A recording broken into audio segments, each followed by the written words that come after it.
The summer of 1966 in Chicago was meant to be a time of youthful ambition and burgeoning careers for 8 student nurses, their lives interwoven by shared dreams and a common residence.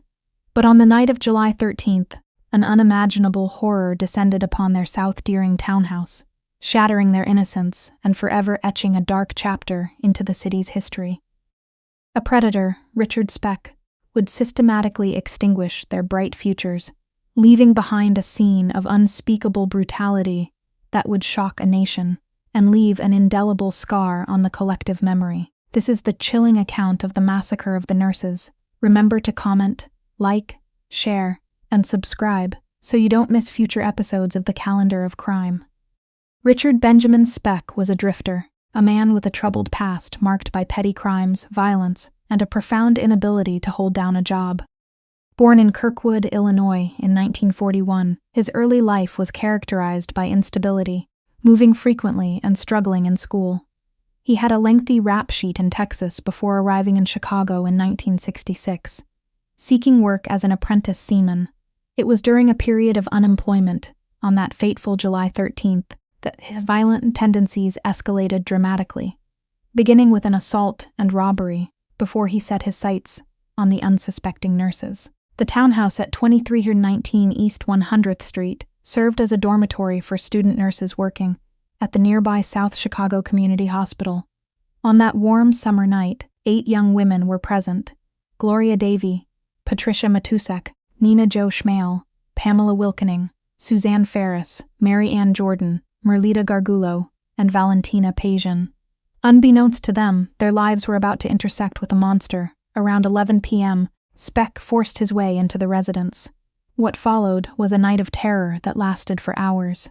He systematically rounded up the nurses, tying them up and leading them one by one to separate rooms where he subjected them to unspeakable acts of violence. The details are too gruesome to recount, but each woman met a horrific end, stabbed, strangled, or having their throats slashed. Miraculously, one nurse, Corazon Amorao, an exchange student from the Philippines, managed to survive. She hid under a bunk bed, remaining absolutely still and silent as Speck moved through the house, her life hanging by a thread. She was the sole witness to the massacre, her testimony later becoming crucial in bringing Speck to justice. The discovery of the bodies the following morning sent shockwaves across Chicago and the entire nation. The sheer brutality and the number of victims made it an unprecedented crime, quickly dubbed the crime of the century.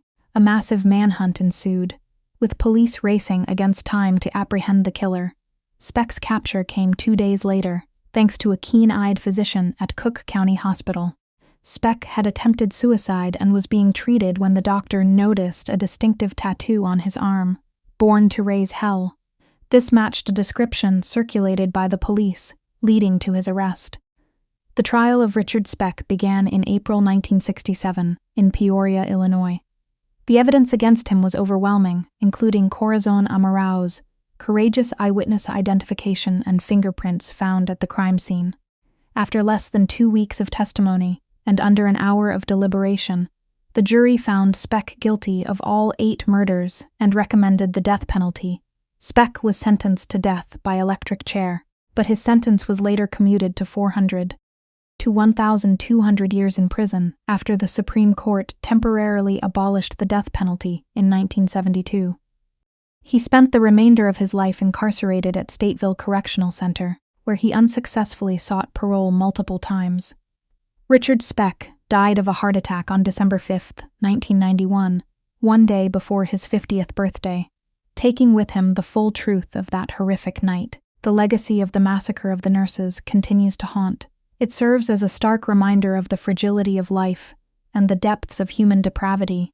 The names of Gloria Davy, Patricia Matusek, Nina Jo Schmale, Pamela Wilkening, Suzanne Ferris, Mary Ann Jordan, Merlita Gargulo, and Valentina Pajian are remembered not just as victims, but as young women whose promising lives were tragically cut short. Their story underscores the importance of vigilance and the enduring impact of senseless violence. Thanks for watching. Please comment, share, like, and subscribe for future episodes from the Calendar of Crime.